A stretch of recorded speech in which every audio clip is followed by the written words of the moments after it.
তো আমার আগের ভিডিওতে এই জায়গাটা দেখাই আমি ভিডিও বানাইছিলাম যে মিস্ত্রিরা কাজ করতে হয়েছে আর আমরা একটা মুরগির ঘর করতেছি আর এখানে অনেকটি কলা গাছ আছে, কলা গাছটি কাটতে হইব আর মাটিটি কই ফেলামো এটা নিয়ে একটা ভিডিও করছিলাম। আর দেখো আজকে সকালবেলা উঠতে মাত্র আমি ইয়ার মধ্যে জল দিলাম আর মাটি কাটটা ভিতরে ফ্লোরের মধ্যে দিছি, মানে নেশা আছিল যে মাটিটা সমান করছি।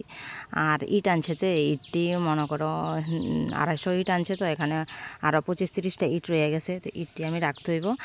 আর এখানে কলা গাছটি ভাবজিতে কাটতে এলাম, জায়গাটা অনেকটাই মানে বিজি বইয়া রয়েছে, গাছ গোছরা একদম অন্ধকার হয়ে থাকে আর ঘরের পিছনের জায়গা যেহেতু রাস্তার তো আমরা বাড়িটা অনেকটা নেচাই কারণে অন্ধকার হয়ে থাকে। ভাবছি যে কলা গাছটি কাটটা এখান দিয়ে সিঁড়ি করবো, উপরে যাইবার রাস্তা বানামো আর মাটিটি উপরে ফেলামো, যেহেতু উপরের জায়গাটাও আমরা সমান নাই।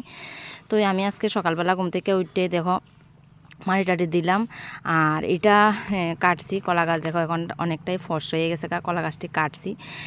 আর এখন আমি ভিডিওটা শ্যুট করতেছি এখন 2টা-3টার দিকে। আর এখন দেখো জায়গাটা অনেকটাই আগের থেকে ফর্সা হয়েছে। আর সকালবেলা ঘুম থেকে উঠতে এটির মধ্যে জল টল দিছি, যেহেতু জল খাবার লাগে, ফাঁকা করলে প্লাস্টার করে যেন জল না খাবাইলে আবার মজবুত হয় না, শক্ত হয় না। তো জল টল খাবাইলাম, মাটি কাটটা তোমার দাদা ভাই আর আমি দুজনে মিললে মাটি সমান করে কিছু মাটি ভিতরে ঢুকাইছি। আর আমি দুপুরবেলা এখানে কলা গাছ টাছ অনেক জঙ্গল হয়ে আছে, এটি পরিষ্কার করছি। উপরে জায়গাটা পরিষ্কার করছি না, নিচের জায়গাটাই পরিষ্কার করছি, এখন অনেকটাই ফর্স হয়েছে। আর ওইখানে আমরা বাইরে ঘরে যাইবার যে লেট্রিন বাথরুমটি পুরান এটি টিন্ডি আছে না, টিন্ডি ছোলা এই জায়গাটা পুরো পরিষ্কার করে এটা ভাঙ গেলাম। আর এই টিন্ডি ওই দেখতেছ যে ওই আমরা বাইরে ঘরে যাইবার যে পেশাব রুম টেশাব সব কিছু আছে এখানে ভাঙ্গা টিন্ডি এখানে আমি মরকের ঘরের মধ্যে লাগানোর সিদ্ধান্ত করছি। আর এই জায়গাটা যদি পুরোটাই আমি মানে পরিষ্কার করতে পারি, একদম ক্লিন করতে পারি, তাহলে এই জায়গাটার মধ্যে আইতে যাইতে সুবিধা হইব। আমরা বাইরে ঘরে মানে ঘরের পিছনে যাইবার রাস্তা একদম নাই। তো এই জায়গাটা দেখতেছি এর মধ্যে সব কিছু কলা গাছটি আমি একদম মানে কাঁধে লইয়া আইতে, মানে কলা গাছ তো এমনি ওজন, কলা গাছ অনেকটি ছোটো চারা বড় মাঝারি অনেকটি চারাই কাটছি, কাটটা এটি কাঁধে বইয়া নিয়ে ঘরের পিছনটন সামনে আনছি, আইনে এখানে ফালাইছি জঙ্গলের মধ্যে একদম নারকেল গাছটার নিচে ফালাইছি।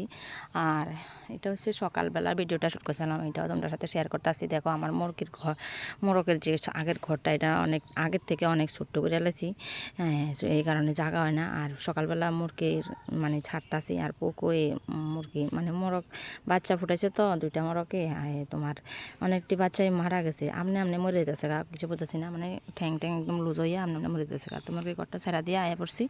আর সকালবেলা বাসি কাজটা তো সব কিছু শেষ। আর আমার কাছে সবচাইতে বিরক্তকর সকালবেলা টিফিন করতাম যদি কয় তোমার দাদাভাই, বিরক্তকর সবচাইতে কাজ লাগে এই আটা গুলা বেলা, এই জিনিসটাই মানে আটা গুলতে এমন বিরক্ত লাগে, হাতে টাতে লাগে। ওই দেখো মুখ চোখের অবস্থা দেখছো আমার, মানে এত বিরক্ত লাগতেছে। তো একদম হাত টাত বইরা থাকা এলাকা ভালো লাগে না। আর তো এখন বসাই দিছি ভাত, রান্নাটা তো বসাইতে হইব। আর আজকে তোমরা সাথে আমি কি রান্না করছি এটা শেয়ার করতাম পারছি না, মানে রান্না বসাই দিছি চুলার মধ্যে। আর যেহেতু লার্কির চুলায় রান্না করি, যেহেতু অনেকগুলো লার্কি আছে, রাবার গাছের লার্কি অনেকটি লার্কি আছে, আর গ্যাসের এখন যা দাম বাড়ছে চেষ্টা করি চুলার মধ্যে রান্না করণের। লার্কি থাকতে কি গ্যাসের মধ্যে রান্না করবো চাইকো। এখন আমার ভাতটা তো হয়ে গেছে, তো ভাতটা ফ্যান গেলে আলেছি। আর আয়া পড়ছে আমার পুকু বাবা, এখন মানে তরকারি রান্তো আইছে। আর আর কিতা করতাম, পুকু একটু জ্বালাতন করবো, মা কিতা করো কইয়া আইছে।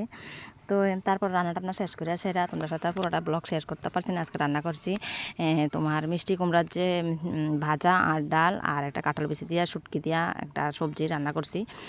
তো রান্না টান্না করে সেরা ভাত টাত খাইয়া সেরা দুপুরে অনেকটি কাপড় চোপড় ধুইতে হইব, এটা তো প্রত্যেক দিনের কাজ। তো এটাও তোমাদের সাথে আজকে শেয়ার করতে আসি। তো বাথরুমে আয়ে পড়ছি। আর এখানে দেখো আমার নখটা তোমাদের সাথে দেখাতেছি, এখানে কাপড় চোপড় দিতে নখের মধ্যে একটা ফাঙ্গাল ইনফেকশন হয়েছে, নখের চারো কিনারে একদম মানে ফুলিয়া গেছে গা, জায়গাটা মানে অনেক মানে ব্যথা ট্যাথা করে। তো এই লেগে এই কারণে হাতের একটা মাস্ক আনছি অর্ডার করে, এটা লাগাইছি। এটা লাগাইয়া কাপড় চোপড় দিয়ে মজা নাই, মানে অনেক আগের থেকে এরকম ফাঙ্গালে ধরছে আমার, 2-3 বছর হয়ে গেছে গা।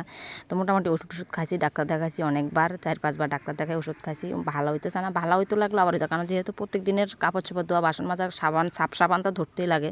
আর ডাক্তারে মানা করছে সাপ সাবান ধরনের লেগে, তো সাপ সাবান না ধরে কি আর পারান যাবে, সংসারের কাজকর্ম কী করবো। তো সাপ সাবান ধরন লাগে, বেশি বেশি ধরেছে, এই কারণে নখের মধ্যে ফাঙ্গাল ইনফেকশন হয়ে গেছে গা। তো বেডশিট মেশিট সব কিছু এখন ধুইতে আসি। তো বেডশিট টেশিট ধুয়ে এখন অঙ্কুশের লগে একটু কথা কইতেছে। অঙ্কুশে কইতেছে আমি বলে স্নান করতাম আছি, কি আশা দিছি। তো অঙ্কুশে কইতেছে না আমি তো স্নান করতেছি না, স্নান করবো তুমি বা কতক্ষণ পর্যন্ত কাপড় চোপড় দিবা। তো তার লগে কথা কইতে কইতে একটু হাসাহাসি করতেছি। তো আমার কাপড় চোপড়টা ধুয়ে গেছে, সকালবেলা অনেকটি কাপড় চোপড় ধুইছি, অঙ্কুশের স্কুলের জামা কাপড় সবগুলো ধুইছি।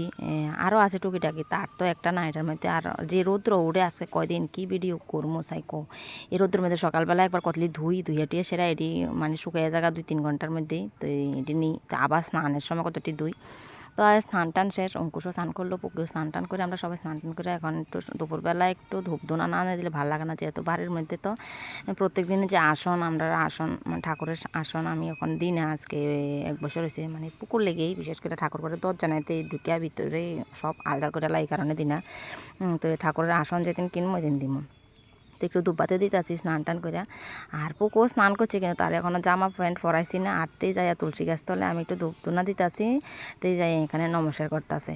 মানে সারাক্ষণ ঠাকুরের ভক্তিটা একটু বেশি পুকুর সব সময় ঠাকুর করে ঢুকে নমস্কার দিব, বল দিব।